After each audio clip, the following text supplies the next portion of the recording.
प्रीशा की सास दामिनी उससे बहुत काम करवाती थी, जिससे प्रीशा को काफी गुस्सा आता था। अरे ओ बरगद वाली चुड़ैल, अरे ये क्या, मेज पर अब तक धूल वैसी की वैसी ही है। तुझे तो बस घूमने और सैर सपाटे करने को दे दो और अपने पति संग रोमांस करने के लिए दे दो। उस काम में बड़ी फुर्ती आती है तुझमें। चल अब जल्दी से सारी साफ सफाई फिर से कर। लेकिन माँ जी। Oh no! ये लेकिन वेकिन का ड्रामा मेरे सामने मत चला। बेचारी प्रीशा को सारे घर का काम करना पड़ता है और इन सबसे परेशान होकर वो एक दिन एक ढोंग रचती है। वो एक थिएटर आर्टिस्ट से मिलती है और उसे कुछ पैसे देते हुए बोलती है, ये लो, ये पैसे रखो और सुनो, अगर एक्टिंग करने में कोई गड़बड़ की तो वहीं की वहीं जमीन में जिंदा गाड़ दूंगी। फिर प्रीशा घर जाकर बेहोश होने का नाटक करती है।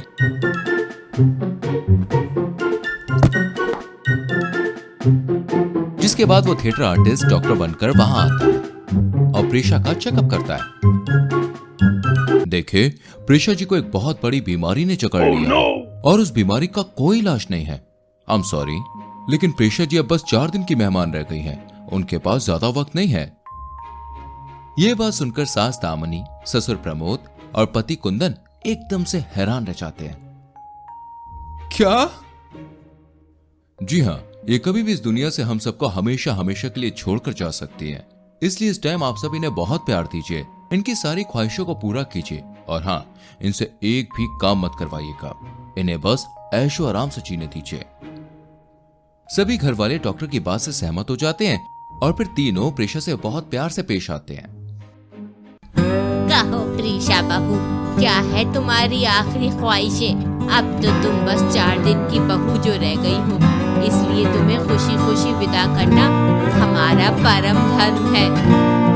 प्रीशा रोती हुई सूरत बना के मासूमियत से सास से कहती है, वैसे तो मेरी ख्वाहिशों की लिस्ट एक मोटी बुक में भी नहीं फिट हो पाएगी अगर लिखने बैठी जाए तो। पर माँ जी, क्या आप मेरे लिए 56 भोग बनाएंगी? मुझे बचपन से ही कान्हा जी को चढ़ाए जाने वाले 56 भोग को खाने की इच्छा है। 56 भोग? ठीक है बहू, बना देती। दामिनी दिन भर रसोई में खड़े रहकर प्रीशा के लिए 56 भोग बनाती है और फिर बाद में प्रीशा दामिनी से अपने पैरों की मालिश भी करवाती है। फिर रात में रोते हुए कुंदन से कहती है, कुंदन जी, आई नो कि आप उतना अफोर्ड नहीं कर पाओगे, लेकिन मेरी हमेशा से ये भी एक ख्वाहिश थी कि मैं मालदीव जाकर हनीमून मनाऊं, वो भी हवाई जहाज में सवार होकर। ओके प्रीशा, मैं तुम्हारी ये वाली ख्वाहिश भी पूरी करता हूँ। मैं एक काम करता हूँ, मैं लोन ले लेता हूँ। प्लेन में सवार होकर मालदीव के बीच में जाकर रोमांटिक हनीमून मनाते हैं, बड़े से साथ गुजारते हैं। अरे बदन पे सितारे लपेटे हुए, ओ जान तमन्ना किधर जाए, जरा पास आओ तो चैन आ जाए। पापा जी, मैं अपने आखिर के दिनों में अच्छे अच्छे और महंगे महंगे कपड़े पहनना चाहती हूँ, तो आप मुझे कपड़े गिफ्ट नहीं करोगे क्या? अरे बिल्कुल बहू, बिल्कुल गिफ्ट करूंगा। घर आकर प्रीशा अपने ससुर जी प्रमोद से भी बहुत काम करवाती है। प्रमोद प्रीशा के लिए महंगे महंगे कपड़े खरीद कर लाते हैं और प्रीशा रोज फैंसी और स्टाइलिश कपड़े पहनकर बाहर पार्टी करने जाती है और घर का सारा काम दामिनी करती है। एक रात जब प्रीशा पार्टी करके घर लौटती है, तभी वो दरवाजे से ही देखती है कि उसकी जगह घर में एक नई बहू आ गई है। ये क्या, पार्टी का हैंगओवर? नहीं प्रीशा, ये सच है, हकीकत है। तेरी जगह किसी और ने ले ली है। ये मेरा ही घर है ना? हाँ। तभी दरवाजे पर दामिनी आती है। ओह मैडम, क्या चाहिए आपको? चलो चलती बनो यहाँ से, पता नहीं कहाँ से आ जाती हैं शराबी चुड़ैलें। माँ जी, मैं आपकी प्रीशा हूँ, आपकी बहू।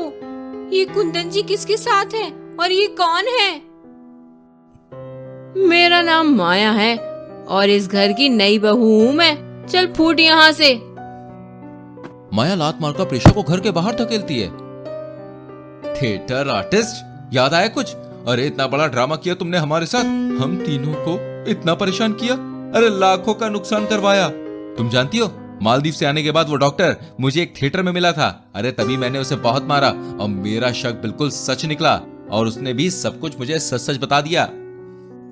इसलिए तुझ जैसी ढोंगी बहू हमें कतई नहीं चाहिए। माया ही एक सर्वगुण संपन्न बहू है।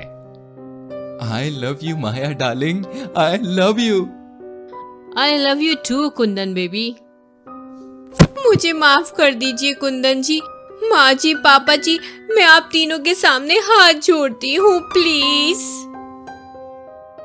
प्रेशा बहुत रोती बिलखती और गिड़गिड़ाती है, पर फिर भी कोई उसे नहीं अपनाता और वो अपना सर पटकते हुए खूब पछताती है।